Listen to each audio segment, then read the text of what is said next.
Hey, buenos días. Mi nombre es Néstor Gómez y yo sirvo como uno de los pastores aquí en Bluegrass Community Church, una iglesia joven que está siendo establecida en el área de Cardinal Valley, en el Distrito 11, aquí en Lexington, Kentucky. Si esta es la primera vez que estás con nosotros, solamente quiero decir gracias por la oportunidad que nos das de compartir un poco más contigo sobre la esperanza que tenemos en Jesús, así como también sobre quién somos, ¿verdad? Aquí en Bluegrass Community Church. El día de hoy vamos a estar leyendo, vamos a continuar con nuestra serie en el libro de los Hechos y el texto de hoy viene de Hechos capítulo 21, versículo 1 al 14. Así que si tienes una Biblia, por favor ve a llegarla, vamos a estar leyendo de este texto. Hechos capítulo 21, versículo 1 dice: Después de separarnos de ellos, salimos y navegamos con rumbo directo a Cos. Al día siguiente a Rodas y de allí a Pátara. Al encontrar un barco que iba para Fenicia, subimos a bordo y nos hicimos a la vela. Cuando vimos la isla de Chipre, dejándola a la izquierda, navegamos hacia Siria y desembarcamos en Tiro, porque la nave debía dejar allí su cargamento. Después de hallar a los discípulos, nos quedamos allí 7 días y ellos le decían a Pablo, por el Espíritu, que no fuera a Jerusalén. Pasados aquellos días partimos y emprendimos nuestro viaje, mientras que todos ellos, con sus mujeres e hijos, nos acompañaron hasta las afueras de la ciudad. Después de arrodillarnos y orar en la playa, nos despedimos unos de otros, entonces subimos al barco y ellos regresaron a sus hogares. Terminando el viaje desde Tiro, llegamos a Ptolomeida y después de saludar a los hermanos, nos quedamos con ellos un día. Al día siguiente partimos y llegamos a Cesarea, y entrando en la casa de Felipe, el evangelista, que era uno de los 7, nos quedamos con él. Este tenía 4 hijas vírgenes que profetizaban, y deteniéndonos allí varios días, descendió de Judea cierto profeta llamado Agabo, quien vino a vernos y tomando el cinto de Pablo se ató las manos y los pies y dijo: Así dice el Espíritu Santo, así atarán los judíos en Jerusalén al dueño de este cinto y lo entregarán en manos de los gentiles. Al escuchar esto, tanto nosotros como los que vivían allí le rogábamos que no subiera a Jerusalén. Entonces Pablo respondió: ¿Qué hacen, llorando y quebrantándome el corazón? Porque listo estoy no solo a ser atado, sino también a morir en Jerusalén por el nombre del Señor Jesús. Como no se dejaba persuadir, dejamos de insistir, diciéndonos que se haga la voluntad del Señor. Esta es la palabra del Señor. Um, cuando era niño, cuando estaba niño, no se nos permitía mucho en nuestro hogar hablar sobre la tragedia. No era una regla escrita en ningún lado, ¿verdad? Nada más era una conversación que no era bienvenida, ¿verdad? Ah, Especialmente alrededor de mi abuelita. Mi abuelita siempre nos decía que nuestros labios solamente podían pronunciar cosas positivas, porque todo lo que dijéramos, lo que declarábamos con nuestra boca, eso iba a suceder. Entonces, aunque nosotros sabíamos que las cosas se iban a poner duras por los próximos siguientes meses, porque mis padres estaban sin trabajo, o sabíamos que la tragedia estaba en camino hacia nosotros, ¿verdad? Nosotros crecimos pensando que nunca podíamos hablar sobre la tragedia, ¿verdad? Entonces nos convertimos en algo como, así como la familia Madrigal de la película Encanto, ¿verdad? Tal vez tú has visto esa película o escuchado la canción principal de la película que dice, no hablamos sobre Bruno, ¿verdad? No hablemos de Bruno. Entonces en mi casa, en vez de decir no hablemos sobre Bruno, decíamos no hablemos sobre la tragedia. Pero en mi vida, cada persona que yo he conocido ha experimentado alguna tragedia. La realidad es que la tragedia es el lenguaje común de la humanidad. Ah, la tragedia no puede ser evadida. Cada persona que tú conoces ha experimentado una tragedia, incluso si ellos no pueden verla. Nuestro hermano John Wuchekwa dice que tú no tienes que buscar la tragedia te va a encontrar a ti. Como un paquete de Amazon Prime que ya ha sido enviado a tu casa, la tragedia ya está en camino, si no es que ya ha llegado a tu puerta. En el texto de hoy, aunque Pablo ha terminado con sus 3 viajes misioneros ahora, ya es como que él ya está terminado, ¿verdad? Con esos viajes misioneros, él no ha terminado de predicar. Mientras él regresa a Jerusalén, donde todo comenzó para él, él tiene un último mensaje que predicar, un mensaje sobre la tragedia, sobre el dolor y sobre la esperanza. A medida que continuamos nuestra serie en Hechos, la idea principal del texto de hoy es que cuando la tragedia llame a la puerta, debemos de recibirla con la esperanza de Cristo a nuestro lado. Cuando la tragedia llame a la puerta, porque va a venir, debemos de recibirla con la esperanza de Cristo a nuestro lado. El bosquejo del sermón, vamos a dividir el sermón en 2 secciones. La primera sección va a cubrir del versículo 1 al 12 y la segunda sección del versículo 13 al 14. La primera sección la vamos a titular como La tragedia vendrá. La segunda sección, ¿cómo la recibirás? Antes de comenzar, vamos a orar. Señor, te damos gracias por las bendiciones que tú nos das, por lo bueno que tú eres con nosotros, Padre, que aún en medio de la tragedia, Señor, tú permaneces fiel, tú nos llevas de la mano. Padre, te pido que conforme hablamos sobre lo que significa la realidad inescapable de que la tragedia estará presente en la vida de cada persona que conocemos, incluso en nuestra vida, que encontremos consuelo en tu palabra a través del ejemplo que vemos en el apóstol Pablo. Señor, te damos gracias y te pido que tú estés con nosotros, que tú hables a través de mi boca y que prepares el corazón de aquellos que están escuchando. Es en el nombre de Jesús que oramos. Amén. Amén. La tragedia es inescapable. La tragedia va a llegar, ¿verdad? La tragedia vendrá. Es lo que vemos del versículo 1 al 12. En la primera sección del texto de hoy vamos a seguir a Pablo en su camino a Jerusalén. Cuando nos encontramos con textos como este, es muy común preguntarnos qué está tratando de decirnos Dios aquí, ¿verdad? El Señor con este texto. Textos como este pueden parecer como si estuvieran aquí para hacer espacio, para rellenar un espacio libre en las Escrituras, tal y como son algunas de las genealogías, ¿verdad? Que encontramos en Mateo y en otras partes de las Escrituras. Pero la realidad es que las personas, los nombres de personas y los nombres de lugares por los cuales nosotros hemos pasado y los cuales encontramos en estos itinerarios de viaje y porciones en las Escrituras, hablan sobre historias, ¿verdad? Personas y lugares cargan con historias, ¿verdad? Tienen historias que no pueden ser pasadas por alto, historias que Dios no ignora. Me gusta mucho la manera en la que Lucas describe la forma en la que ellos parten cuando se van de Mileto, ¿verdad?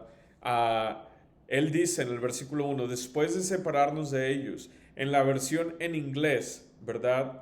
La palabra separar aquí no es tanto como una separación normal, es como arrancar.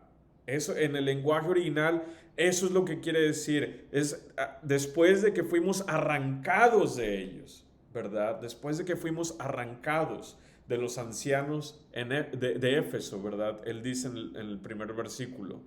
Nunca es fácil dejar ir a aquellos que amamos.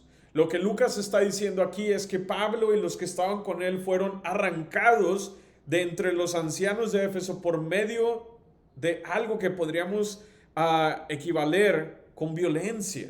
Era una fuerza puesta en ambos lados. Aquellos que han experimentado la pérdida de seres queridos saben exactamente lo que significa ser arrancado de alguien. Este texto comienza con una tensión que debemos de reconocer, una tensión que va a seguir creciendo a medida que avanzamos a través de los 14 versículos del día de hoy. Un tipo de tensión a la que todos nosotros hemos estado expuestos desde el momento en el que llegamos a este mundo. La tensión entre la tragedia y lo que algunos llamarían la vida normal. Aunque estos 14 versículos parecen ser un itinerario más de viaje, están llenos de tragedia y de dolor. Nos hablan de cómo lidiar con la tragedia y el dolor, conforme nosotros también viajamos en la vida. Cuando Pablo y los que estaban con él se separaron de los ancianos de Éfeso, llegaron a Cos. Al día, luego fueron a Rodas y de ahí a Pátara, y después encontraron un barco que iba a Fenicia, ¿verdad? Y se fueron en ese barco, ¿verdad? Sin ningún problema, tuvieron un buen viaje al inicio de su viaje, ¿verdad? Un buen curso. Fue una vela tranquila, ¿verdad? Un buen momento para reflexionar sobre los viajes misioneros anteriores. El versículo 3 nos dice que cuando ellos estaban, ¿verdad? Cuando partieron de Fenicia y estaban en este barco, ellos pasaron a un lado de la isla de Chipre y la dejaron a la izquierda mientras navegaban hacia Sira y después desembarcaron en Tiro, ¿verdad? No había tiempo para detenerse en Chipre, ¿verdad? En el camino de Fenicia a Siria. No había tiempo para detenerse en esta isla, solamente tiempo para reflexionar. Esta era la isla de donde era Bernabé, ¿verdad? Bernabé fue una persona muy especial en la vida de Pablo.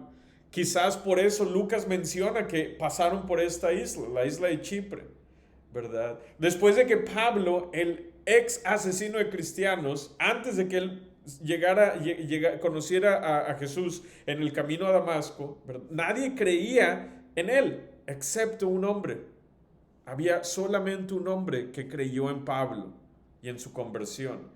En Hechos capítulo 9, versículos 26, leemos que cuando Pablo, llegó a Jerusalén, después de que él tuvo esa conversión radical en el camino a Damasco, él estaba tratando de juntarse con los discípulos, pero todos le tenían miedo. Nadie creía que Pablo era un discípulo, pero Bernabé lo tomó y lo presentó a los apóstoles y les contó cómo Pablo, había visto al Señor en el camino a Damasco y que él había hablado, ¿verdad? Que él le había hablado a Pablo y cómo en Damasco había Pablo hablado con valor en el nombre de Jesús. En momentos de paz, tal y como este momento, cuando Pablo está yendo, ¿verdad? Pasando por un lado de la isla de Chipre, cuando todo está marchando sobre ruedas, siempre es una buena práctica reflexionar sobre la fidelidad de Dios en las formas en las que Él ha estado presente en nuestras vidas. Al recordar a personas que tal vez tuvieron un impacto en nuestras vidas o incluso lugares de la misma manera en la que Pablo lo estaba haciendo. Después de una buena navegación, de un viaje tranquilo en el mar, se nos dice en el versículo 4 que Pablo y los que estaban con él llegaron a Tiro. No porque ellos quisieran quedarse en Tiro, pero porque el barco tenía que descargar allí algo que traían con ellos de negocio. Tiro era una ciudad muy próspera ahora, pero las cosas no habían sido siempre así para Tiro. En Isaías capítulo 23, versículo 17 al 18, leemos que esta ciudad había experimentado una gran tragedia durante 70 años. Pero al final de este periodo de 70 años, el Señor había restaurado a Tiro. Ahora esta era una ciudad que hablaba de la fidelidad de Dios durante la tragedia. Como Pablo y sus amigos no conocían a nadie en esta ciudad, ellos comenzaron a buscar a otros discípulos con la esperanza de encontrar una iglesia, ¿verdad? Después de buscar, finalmente encontraron algunos discípulos en la ciudad. Aunque Pablo tenía mucha prisa por llegar a Jerusalén, por alguna razón Pablo decidió disminuir, ¿verdad?, de velocidad, ir más lento. Y él terminó pasando 7 días en esta ciudad de Tiro.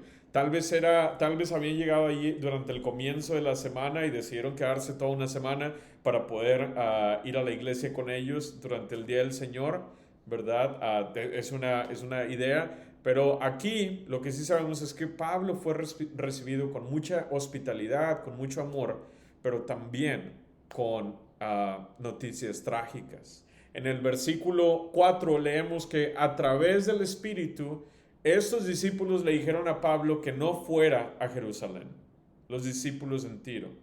Esta es la primera vez, la primera de 4 veces en este texto que a Pablo se le dice acerca de la tragedia que le espera en Jerusalén. Pero esto no es una noticia nueva para Pablo. En el capítulo anterior vemos a Pablo diciéndole a los ancianos de la iglesia en Éfeso, en el capítulo 20, versículo 22 y 23, él les dice, ahora yo, atado en espíritu, voy a Jerusalén, sin saber lo que allá me sucederá. Ah, salvo que el Espíritu Santo solemnemente me da testimonio en cada ciudad diciendo que me esperan cadenas y aflicciones. Pablo conocía la realidad inescapable de la tragedia que le esperaba. Solo puedo imaginar lo difícil que fue para aquellos en la iglesia de Tiro, estos discípulos, comunicarle a Pablo lo que ellos estaban sintiendo en el Espíritu, ¿verdad? No vayas a Jerusalén, le dijeron a Pablo. Pero después de 7 días, Pablo estaba listo para continuar con su viaje a Jerusalén. Porque aunque la tragedia, ¿verdad? Pablo sabía que aunque la tragedia está en todas partes, ¿verdad? Uh, Él estaba cargando con la esperanza, ¿verdad? Con una esperanza inmovible. Hermanos y hermanas, aunque la tragedia está en todas partes, muchas veces, si pones atención, muchas veces solo le prestamos atención a la tragedia cuando amenaza con tocarnos a nosotros o a aquellos que nosotros amamos. En Hechos capítulo 21, el versículo 1 al 6, leemos que pasados aquellos días, Pablo y sus compañeros partieron de Tiro y emprendieron su viaje, mientras que todos ellos con sus mujeres e hijos, ¿verdad? Los discípulos en Tiro, los acompañaron hasta las afueras de la ciudad y después de arrodillarse y orar en la playa, les despidieron. Se despidieron unos de otros. Entonces, versículo 6, ¿verdad? Dice, entonces subimos al barco y ellos regresaron a sus hogares. Muchas veces, aunque la tragedia está en todos lados, muchas veces únicamente la reconocemos cuando toca nuestras vidas o la vida de aquellos que nosotros amamos. Antes de que Pablo enfrentara esta mala noticia, es algo que quiero que pongas atención. Antes de que Pablo enfrentara esta mala noticia, recibiera esta mala noticia por parte de los discípulos en Tiro, Pablo había tomado tiempo para reflexionar sobre la fidelidad del Señor, la manera en la que el Señor había estado presente en su vida, al pasar por esa isla de Chipre y recordar a su buen amigo, a Bernabé, ¿verdad? Que era de donde Bernabé era, ¿verdad? Y luego cuando llegó a Tiro, una ciudad que durante 70 años experimentó una gran tragedia, pero ahora en un lugar próspero. Cuando la tragedia amenaza con tocarte a ti o a tus seres queridos, siempre es bueno, es una buena práctica, ¿verdad? Mirar hacia atrás, mirar hacia el pasado para recordar todas las maneras, las formas en las que Dios ha estado presente en tu vida, en las que Dios ha sido fiel. A veces esa es la única forma en que podemos seguir avanzando. Entonces Pablo, al reflexionar sobre esto, mientras él está recibiendo esta trágica noticia sobre el sufrimiento que le espera en Jerusalén, sigue con su viaje hacia Jerusalén, continúa avanzando. En los siguientes versículos vemos que Pablo se encontró con otros amigos del pasado. Cuando él llegó a Cesarea, se quedó con Felipe, el evangelista, uno de los 7 diáconos, sirvientes de la primera iglesia que fueron seleccionados durante los primeros días de la iglesia. Por ahora, ¿verdad? Ya para este momento han pasado ya muchos años, ¿verdad?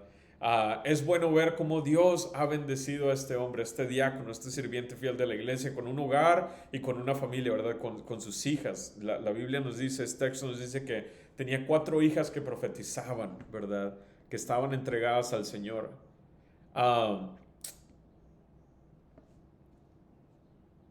Este es un buen recordatorio de la manera en la que Dios le es fiel a su pueblo, a aquellos que forman parte, ¿verdad?, de su familia. Aquí, en compañía de viejos amigos, ¿verdad?, Pablo vuelve a ser recordado sobre la tragedia que le espera en Jerusalén. Y esta vez, este recordatorio o este mensaje no viene de cualquier persona, ¿verdad? Viene de una persona que Pablo conocía ya, un poderoso profeta llamado Agabo. El mismo Agabo del que leemos en Hechos capítulo 11. En Hechos capítulo 11, del versículo 27 al 30, leemos que durante aquellos días, ¿verdad? Unos profetas habían descendido a Jerusalén, de Jerusalén a Antioquía. Antioquía fue donde se formó la primera iglesia, ¿verdad? Afuera de Jerusalén. Y levantándose uno de ellos, quien era Agabo, ¿verdad? Él daba a entender a través del Espíritu Santo que habría una gran hambruna en toda la tierra. Y esto ocurrió, ¿verdad? Durante el reinado del emperador Claudio. Los discípulos, conforme a lo que cada uno tenía cuando escucharon de esta tragedia, se prepararon, ¿verdad? Determinaron enviar una ayuda a los hermanos que habitaban en Judea. Y este texto, ¿verdad? Hechos capítulo 11, versículo 30, termina diciendo, ¿verdad?, que ellos enviaron esa ayuda a través de Bernabé, ¿verdad?, y de Pablo. Ya hemos hablado de quién era Bernabé, ¿verdad?, un amigo viejo del pasado, ¿verdad?, de Pablo. Entonces Pablo sabía que cuando Agabo se presentaba y daba un mensaje por parte del Señor, eso iba a ocurrir, ¿verdad? Agabo no era un profeta cualquiera. Cuando él hablaba, la gente escuchaba. Esta vez él había venido a donde estaba Pablo, ¿verdad? Con Felipe, uh, tal vez aquí en la casa de Felipe, y tomando el cinturón de Pablo, ¿verdad? Leemos en las escrituras que él lo ató a sus pies y manos y dijo, así dice el Espíritu Santo, de esta manera los judíos en Jerusalén atarán al hombre de quien este cinturón, de quien es este cinturón, y lo van a entregar a manos de los gentiles. Las malas noticias sobre el trágico final de Pablo en Jerusalén no podrían ser más claras ahora. Eran claras para Pablo y para todos los que estaban alrededor de Pablo. Guiado por el Espíritu Santo, Agabo había hablado. Todos en la isla habían escuchado el mensaje. En el versículo 12, Lucas dice que cuando todos oyeron esto, los amigos de Pablo e incluso los lugareños, ¿verdad?, los locales, le suplicaron a Pablo que no subiera a Jerusalén. Por favor, no subas, no vayas a Jerusalén, ¿verdad? Le decían, probablemente con lágrimas en los ojos, como el tipo de tragedia que solo se ve con ojos que han llorado, ¿verdad? Hay tragedias que únicamente se pueden ver a través de los ojos que han sido empapados en lágrimas. En este punto, a Pablo se le ha dicho ya 4 veces que no suba a Jerusalén. 4 veces le han dado malas noticias a Pablo. Entonces, pero ¿por qué? ¿Verdad? ¿Por qué después de recibir malas noticias 4 veces ya? A través de diferentes ciudades, a través de gente que no estaba relacionada la una con la otra. ¿Por qué es que Pablo sigue adelante con su camino a Jerusalén? ¿Es que Pablo esté siendo tonto o insensato o orgulloso? ¿O que esté desobedeciendo la voz del Espíritu Santo? Pablo está predicando, en este texto Pablo está predicando su último sermón sin palabras. Él está a punto de enseñarle a todos una lección sobre la tragedia, sobre el dolor y la esperanza en la vida de todo aquel que decide seguir a Cristo. Pero antes que veamos esta lección que Pablo nos quiere enseñar en tragedia, dolor y esperanza, debemos prestar atención a un detalle muy importante, detalle fundamental en este texto, antes de escuchar a Pablo hablar, que de hecho aún no ha hablado en todo el texto. Si te fijas, mucha gente ha hablado, Lucas es el que está narrando la historia, pero Pablo no ha dicho ninguna palabra. Y este detalle tan importante es que el Espíritu Santo no es el que le está diciendo a Pablo que no suba a Jerusalén. La gente es la que le está diciendo a Pablo que no vaya a Jerusalén. El Espíritu Santo solamente está comunicando la tragedia que le espera a Pablo. Pero el Espíritu Santo no está diciéndole a Pablo que no vaya a Jerusalén.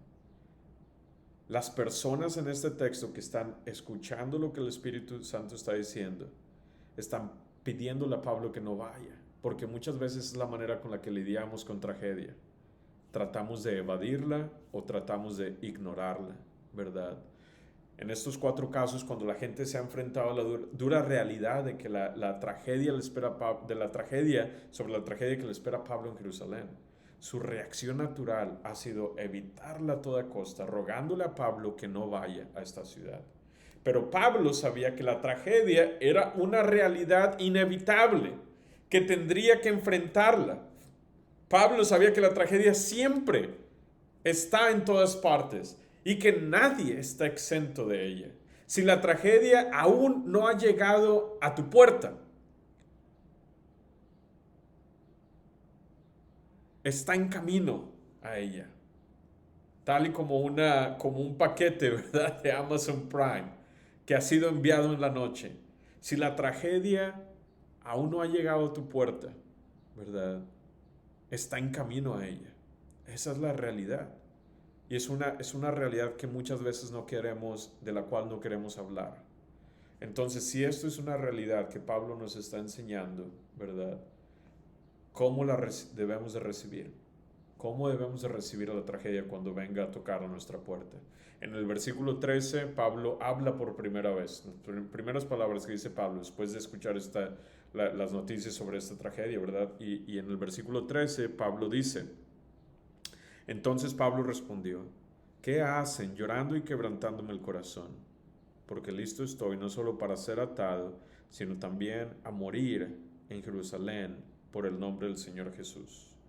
Cuando me mudé aquí a Estados Unidos a principios del invierno del 2012, nadie me dijo qué frío iba a estar aquí, en comparación con la ciudad de la que yo soy, ¿verdad?, mi ciudad natal en México. Por lo tanto, vine sin prepararme, sin un abrigo. ¿Y por qué te estoy diciendo esto? Porque a medida que tú vivas y los días pasen e ingreses en un mundo frío y peligroso, lleno de tragedias inesperadas, quiero que sepas cómo empacar. Quiero que estés preparado para que no te pase como a mí, que no llegues a un lugar en el que no sabías qué tan frío iba a estar, para que no salgas al frío sin un abrigo. Una noticia de mal clima, de mal tiempo, que vaya a haber un tormento, que vaya a llover, es una buena noticia si se recibe a tiempo.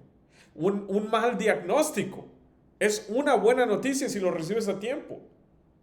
Si alguien viene y te dice: detectamos un cáncer, y te lo dicen a tiempo, es una buena noticia, porque la has recibido a tiempo. Malas noticias pueden ser buenas noticias si se reciben a tiempo.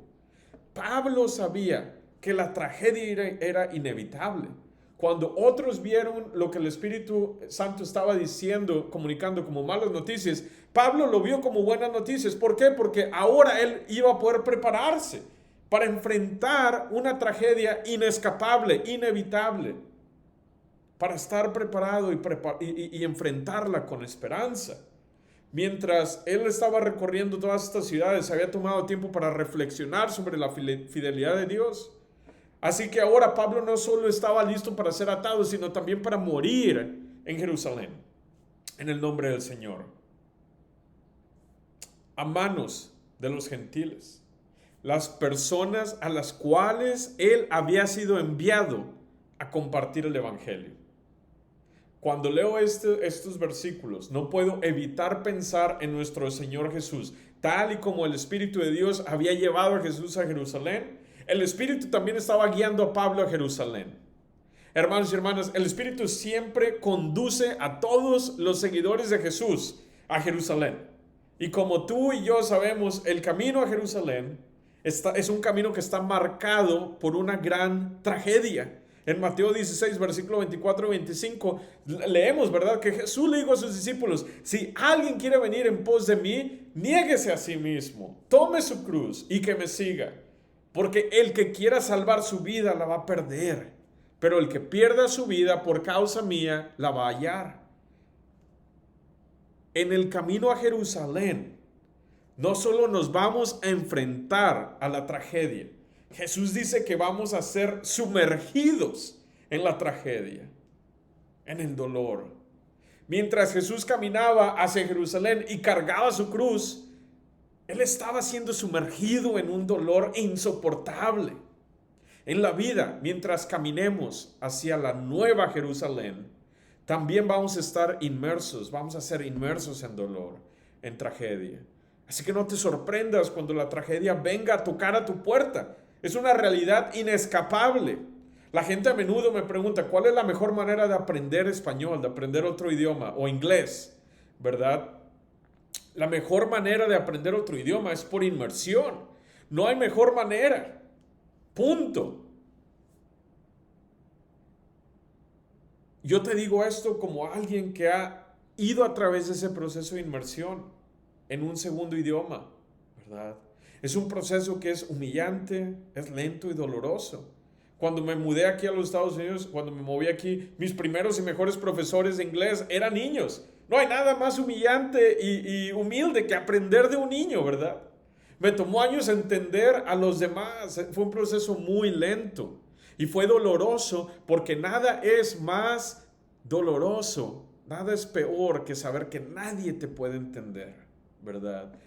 Decir que la tragedia es el lenguaje común de la humanidad, como dije al principio del sermón, puede sonar como una mala noticia. Y te estarás preguntando, ¿dónde está la buena noticia en este mensaje, en esta predicación?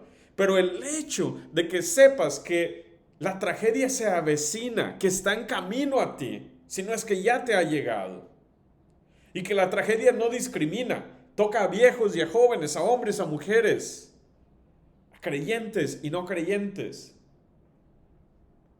El hecho de que tú sabes esto, que lo estás escuchando a tiempo, son las buenas noticias. La tragedia es el lenguaje común de la humanidad. Es inevitable. Así que aquí está la lección de Pablo sobre la esperanza. Cuando otros vieron a Pablo caminando hacia un final trágico en Jerusalén, Pablo se vio a sí mismo como alguien que caminaba con esperanza hacia la nueva Jerusalén. Y en 1 de Tesalonicenses 4:13, Pablo dice, hermanos y hermanas, no quiero que ignoren acerca de aquellos que duermen, para que no se entristezcan como lo hacen los que no tienen esperanza.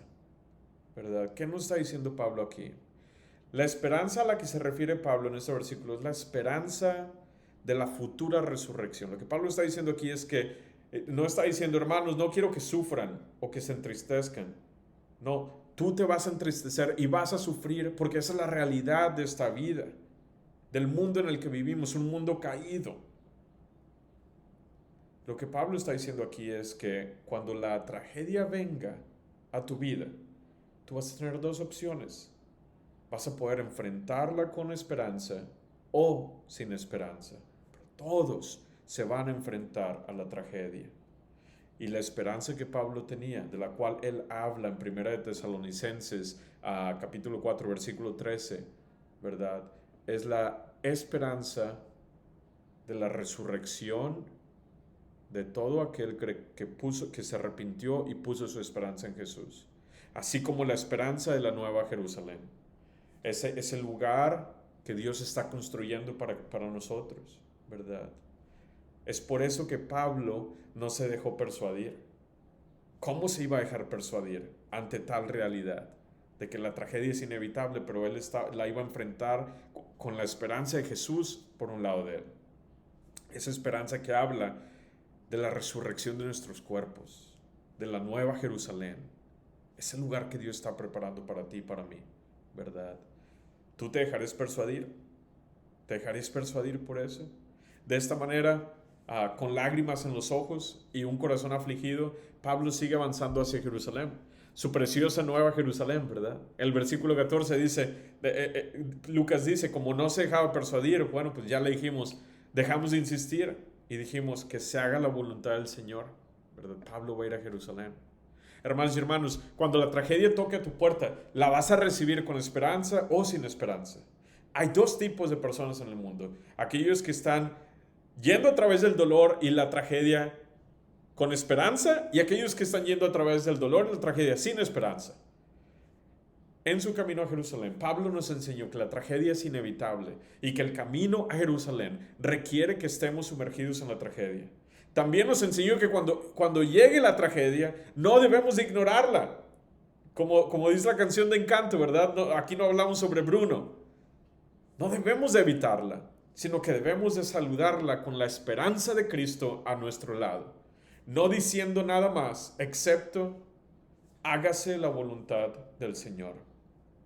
Para concluir, quiero hablarles directamente a todos los santos de Bluegrass Community Church.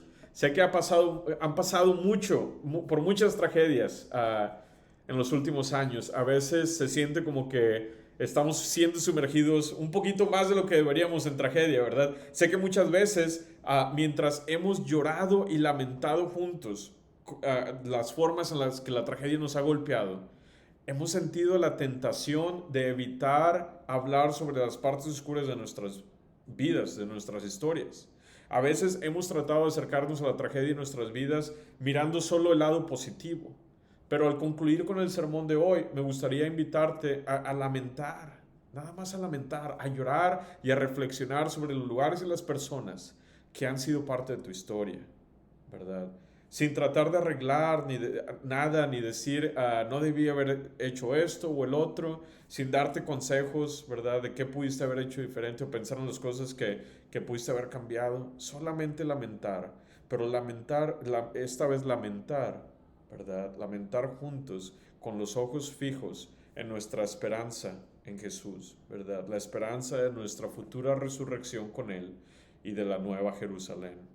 Okay. En esta última sección del sermón me gustaría que cerraran los ojos mientras leo Apocalipsis capítulo 21.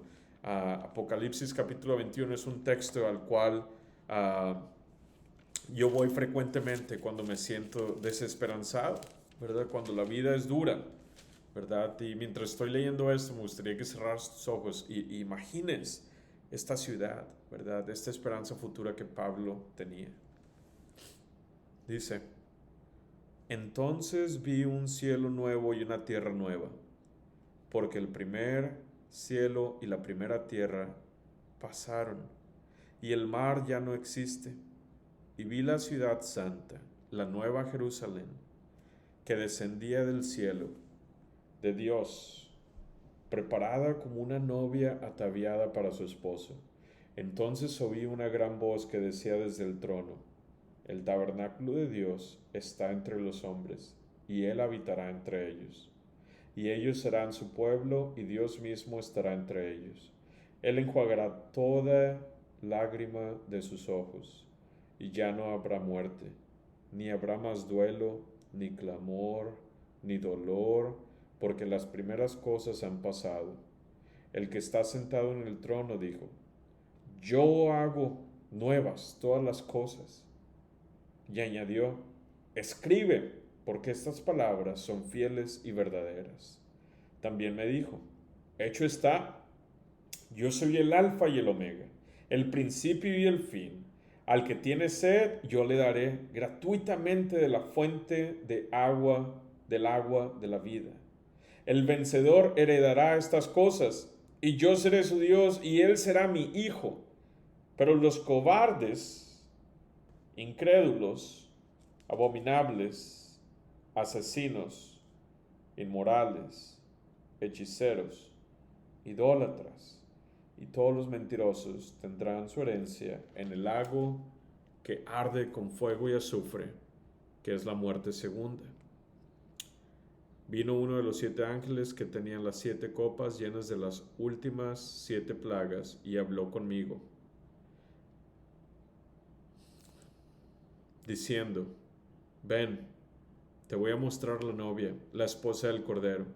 Entonces me llevó en el espíritu a un monte grande y alto y me mostró la ciudad santa, Jerusalén, que descendía del cielo de Dios y tenía la gloria de Dios. Su fulgor era semejante al de una piedra muy preciosa, y como una piedra de jaspe cristalino. Tenía un muro grande y alto con 12 puertas, y en las puertas 12 ángeles, y en las puertas estaban escritos los nombres de los 12 tribus de los hijos de Israel. Había 3 puertas al este, 3 puertas al norte, 3 puertas al sur y 3 puertas al oeste, tal vez para toda la gente del mundo, ¿verdad? De toda tribu y nación. El muro de la ciudad tenía 12 cimientos y en ellos estaban los 12 nombres de los 12 apóstoles del Cordero. El que hablaba conmigo tenía una vara de medir de oro para medir la ciudad, sus puertas y su muro. El material del muro era jaspe y la ciudad era de oro puro, semejante al cristal puro. Los cimientos del muro de la ciudad estaban adornados con toda clase de piedras preciosas, como jaspe, zafiro, ágata, esmeralda, sardónice, sardío, crisólito, berilo, topacio, crisopraso, jacinto, amatista. Las 12 puertas eran 12 perlas. Cada una de las puertas era de una sola perla. La calle de la ciudad era de oro puro como cristal transparente. Y aquí escucha. No vi en ella templo alguno, porque su templo es el Señor, el Dios Todopoderoso y el Cordero. La ciudad no tiene necesidad de sol ni de luna que la ilumine, porque la gloria de Dios la ilumina, y el Cordero es su lumbrera. Las naciones andarán a su luz y los reyes de la tierra traerán ella su gloria. Sus puertas nunca se cerrarán de día, pues allí no habrá noche, y traerán a ella la gloria y el honor de las naciones. Jamás entrará en ella nada inmundo, ni el que practique abominación y mentira, sino solo aquellos cuyos nombres están escritos en el libro de la vida del Cordero. Esta es la palabra del Señor. Vamos a orar.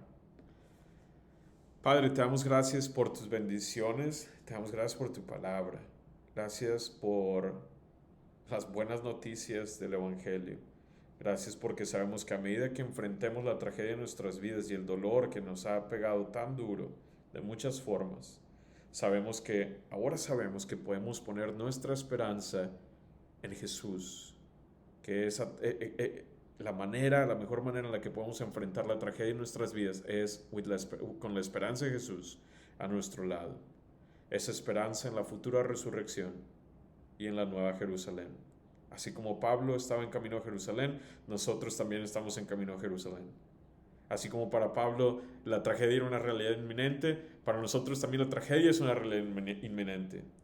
Pero así como Pablo tuvo la opción de enfrentar la tragedia con la esperanza de Cristo en mano o sin la esperanza de Cristo en mano, Señor, queremos enfrentar la tragedia tal y como Pablo lo hizo, con nuestros ojos puestos en la futura resurrección de nuestros cuerpos y en la nueva Jerusalén.